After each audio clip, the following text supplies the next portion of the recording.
Hi friends, welcome to कनी care channel. इनकी நம்ம சேனல்ல சிக்கன் கிரேவி எப்படி செய்யறது பார்க்கலாம்। அதுக்கு வந்து நான் கொஞ்சோண்டு ஒரு 2 ஸ்பூன் எண்ணெய் ஊத்திருக்கேன்। தனியா ஒரு 4 டேபிள் ஸ்பூன் தனியா, மிளகு வந்து ஒரு 2 ஸ்பூன், காஞ்ச மிளகாய் ஒரு 2, காஷ்மீரி சில்லி எடுத்துருக்கேன் கலருக்கோசம், வெங்காயம் ஒரு 10 வெங்காயம், சின்ன வெங்காயம், இதை எண்ணெயிலே நம்ம வறுத்து எடுத்துக்கலாம் தனியாக। அது தனியாக மிக்ஸி ஜாரில் மாற்றிக்கின்னு அதே கடையில் எண்ணெய் ஊற்றி 2 பட்டை, 2 லவங்கம், ஒரே ஒரு ஏலக்காய் சேர்த்துக்கிறேன்। அது புரிஞ்சதும் 2 ஆனியன் கட் பண்ணி வச்சு பொடித்து அதை சேர்த்துக்கலாம்। உப்பு போட்டு இது நல்லா கலர் ப்ரௌன் கலர் மாறுற வரைக்கும் நம்ம வதக்கிக்கலாம்।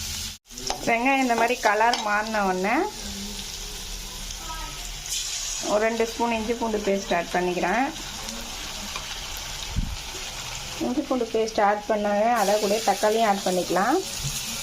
இந்த தக்காளியும் நல்லா வதங்கட்டும்। வெங்காயம் தக்காளி நல்லா வதங்கின உடனே நான் இதை கூட மஞ்சத்தூள் போட்டு வாஷ் பண்ணி வச்சு சிக்கன் ஆட் பண்ணிக்கிறேன்।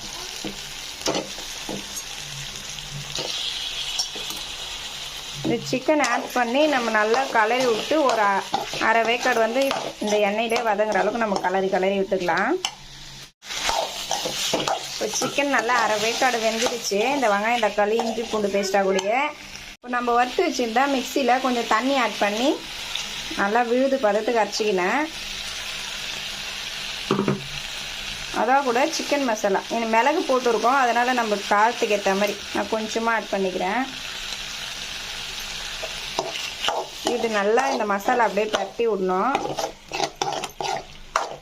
கொஞ்ச நேரம் இந்த மசாலாலே கலரி விட்டு வேக வைக்கலாம்। இப்போ இந்த மசாலா கூட சிக்கன் நல்லா ட்ரை ஆகிடுச்சு।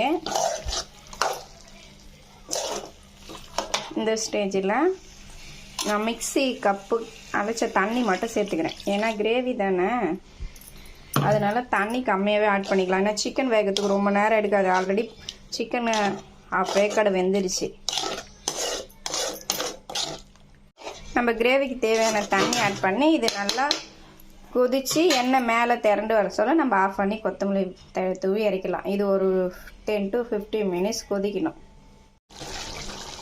இந்த மாதிரி எண்ணெய் நல்லா மேலே திரிஞ்சு வர சொல்ல பாருங்கள், இன்னும் கொஞ்சம் தண்ணியாக இருக்குது। நம்ம தண்ணி கிரேவி கொஞ்சம் திட்டமாக வேணும்னா இதிலே ஆஃப் பண்ணிக்கலாம், இல்லை எனக்கு திக்காக வேணும் அப்படின்னா கொஞ்சம் திக்னஸ் விட்டு ஆஃப் பண்ணிக்கலாம்।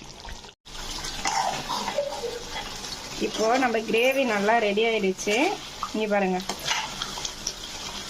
இந்த கறியாக கூட குழம்பு அப்படியே திக்காக இருக்கணும், தண்ணியாக இருந்தால் அது வந்து குழம்பு।